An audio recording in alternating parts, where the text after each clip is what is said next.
coaches throughout Vikings history, the head coaches, their voices talking to you over the headset, a display for each of the Vikings that are in the Pro Football Hall of Fame, jerseys from, I think it was 11 Vikings that played in all 4 of their Super Bowl appearances. So I thought it was a really well done, neat experience. And, listeners should understand, too, we're probably both a little jaded. We get thrown, we do a lot of tours. I've been all over the country. I've gone to a million museums. Most museums bored me to tears. And I was impressed. I thought, I'm impressed by everything out here. We are at the Vikings facility recording this, and I'm just stunned. We won't go too far on the Wayback Machine. You and I have talked about what it used to be like covering the Vikings in the 1990s. Yeah. I'm doing a column on that subject this week. It used to be very, it felt like a mom and pop organization. Now this feels like a $1 billion organization. The buildings are spectacular. The practice fields are spectacular. The new little practice stadium out here is spectacular. The weight room's spectacular. The museum's really nice. I just, this feels like I don't know what the best way I should come up with a good word for it, but this is just, for lack of a more grandiose word, everything is impressive now out here. Yeah, it's turned into what was at Winter Park, an old, dilapidated building and not even 2 full practice fields, into what is kind of like the grounds of the Vikings, where it's this massive sprawl of land that will, the Vikings are on 40 acres of the 200 acres that they own, and it will eventually get much more developed around here. And I think a lot of businesses are going to sprout up around this place. And, the thing to me that was kind of interesting was, they have the TCO Performance Center, which is the Vikings headquarters, the big building that everybody sees off of 494. And I had seen the stadium several times that, they'll hold some of their bigger training camp practices there, some high school football games, kind of a game of the week or small colleges playing there. But I didn't realize up until we got done with this tour of the museum, which is on the other side of the stadium from the Performance Center, I didn't realize how much room was there for fans for training camp. Right. There are some fairly decent-sized open spaces. They're going to have food trucks, concessions right on the grounds for fans, that want something during the 2.5 hours of the heat of a practice in the afternoon. And, picnic tables for them to sit down on, umbrellas, all that sort of stuff. And so, there isn't much that they haven't thought of. And if there is, I certainly haven't thought of it myself. No. Speaking of awkward transition, speaking of... I don't even know where you're going with it, but you're entertaining yourself. Well, I was looking on the Twill, mn.com website to look at some of the cool stuff that I always talk about. And I just wanted to tell you about something new, and I got stuck. I mean, that's one thing about podcasts.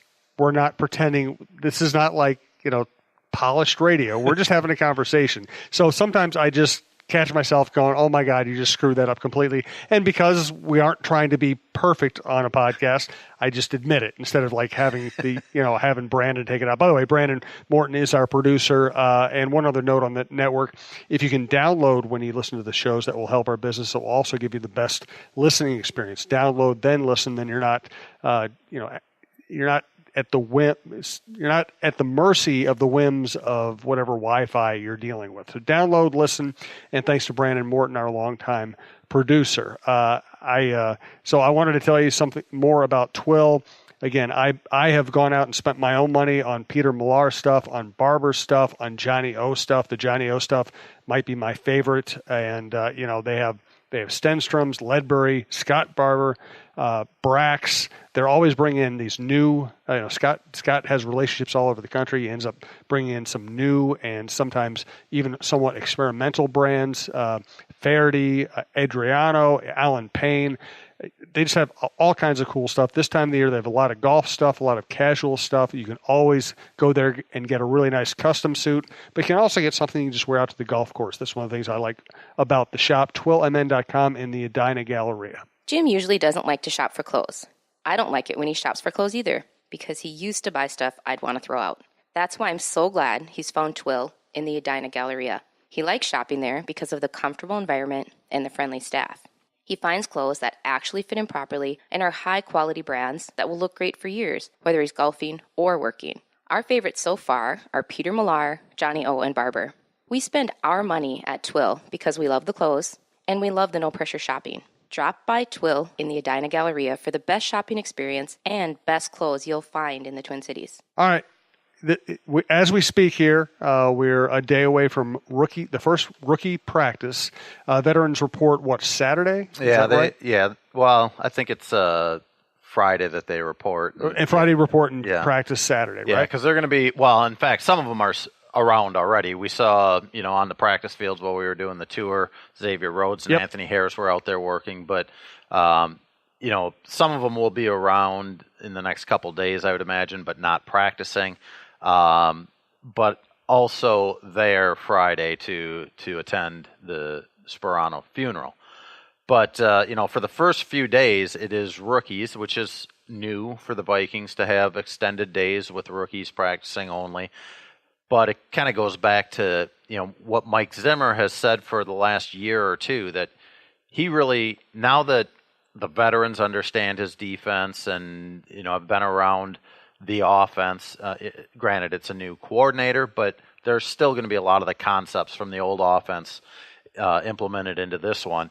He has said for the last couple of years that he wants to spend more time with rookies and maybe doesn't need as much time with the veterans. So, to me, I think the most exciting rookie is, and it's not going to be a shock because he's the first round pick, but Mike Hughes. I'm really, really curious to see, especially once preseason games come around, does the athleticism and the anticipation that we saw from off-season practices translate when he gets into games and isn't facing familiar players and familiar offensive plays? So that to me would be one of the highlight guys to watch during training camp. And a question I get asked all the time is, how does Brandon Zylstra look? Yeah, he's that local guy, and everybody in Minnesota loves their local guys. And I'm very impressed with him off of the OTAs and minicamp. I talked to him after minicamp for quite a while. I mean, really nice guy, forthcoming with his whole story. Doesn't try to hide the underdog aspect of it. Coming from Concordia, so he had to bide his time up in the CFL, and he said that is crucial for his ability to come to the NFL. It's really helped him kind of learn how expansive playbooks can be at the professional level and all the techniques that are taught that, he just didn't have the opportunity to learn earlier in his, high school or college career. So I really believe that he's got a chance to make the 53-man roster, not just the practice squad. Some of that will probably depend on how well does he do on special teams, how aggressive is he? Is he a good tackler on special teams? And I really, I can't speak to that because I haven't seen that part of it. But what I have seen is a guy that looks to me like he's a pretty darn good route runner, sure-handed, dives, makes, diving catches for them. They're obviously keeping Adam Thielen, Stephon Diggs, and Laquan Treadwell. After that, probably Kendall Wright. But, it's interesting because when they first signed him, it sounded like he was just, boom, he was going to be their slot receiver. Yeah. I don't think that's going to be the case anymore. I think, just based off of the OTAs and minicamp, it was a lot more of Laquan Treadwell, and then, you slip Adam Thielen or Stephon Diggs into the slot, and Treadwell outside. So I could definitely see that being part of it. Wright comes here as a former first-round pick, has had some good seasons in the NFL, but I don't think there's this great guarantee that, he's their number 3 receiver. And I think he's going to have a good training camp and preseason to assure himself of a roster spot. But, if they keep 5 guys at the receiver position, Tavares King is in there, but I don't know. If just without looking at the numbers or the names or how much experience any of those players have, I haven't seen a great deal out of King in the offseason. I have seen a lot out of Brandon Zylstra in the offseason. And another undrafted rookie that they really like. Now, Zylstra is not technically, I don't think, considered a rookie because of his CFL experience. But Corey Robertson, they gave a lot of money to, as far, at least relative to what undrafted rookies get. So, he's a guy that they'll probably take a hard look at, too, at that receiver position. Thanks to Tony Hoaglund, your State Farm agent in Champlin. We did a show out there at Tony's place in Champlin last week. Next year, we'll probably do a bigger deal and get an outside tent and all that kind of stuff. Last time, we just wanted to let you know where he was located and that we've had a great time working with Tony. I might end up living up by his favorite golf course, the TPC. My wife is now working an hour north of the Twin Cities. I might end up, just because I want to be John Krasinski, I might end up living in Blaine for a while. And we did a show, Jeff Muniche from the Timberwolves and the Lynx yesterday, and Jeff Muniche, when I told him I might end up living in Blaine, he said, "Are you going to be by the Krasinski statue?" And I said, "Well, of course. Why wouldn't you?" Although the problem is, the closer you get to the Krasinski statue, the more expensive the houses are. So maybe we'll have to go live in the Krasinski slums instead. I don't know. We'll see. Anyway, I'm in a weird mood. I'm just going off on tangents. I'm trying to tell you that Tony Hoaglund is your State Farm agent in Champlin.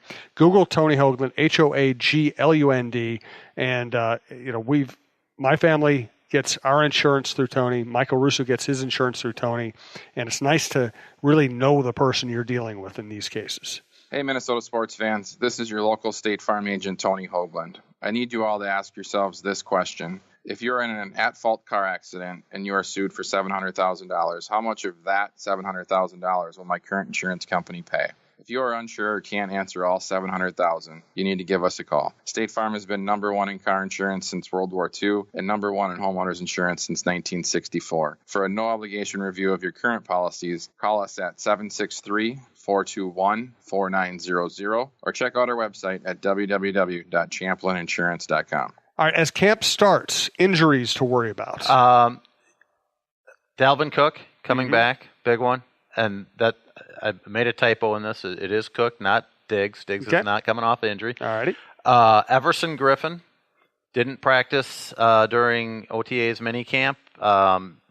They said it had nothing to do with the plantar fasciitis that really kind of derailed the second half of his season. He had 10 sacks in the first 8 games, and then he only had 3 more sacks the next 8 games.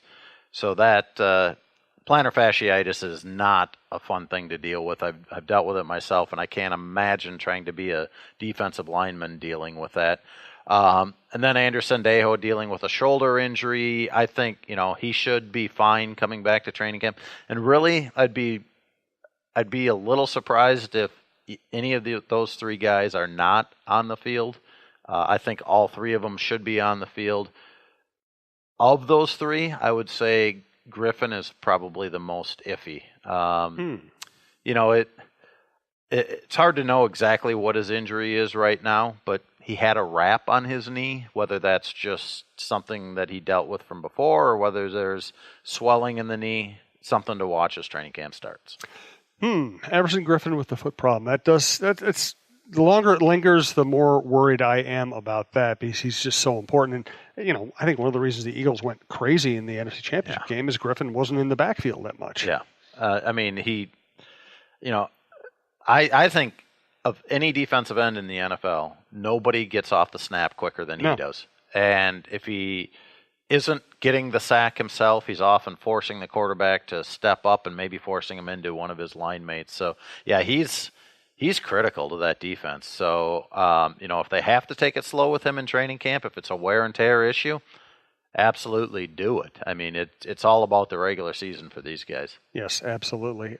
So check out Mississippi Pub, just like it sounds, .com, MississippiPub.com, 4455 66th Street East in Inver Grove Heights.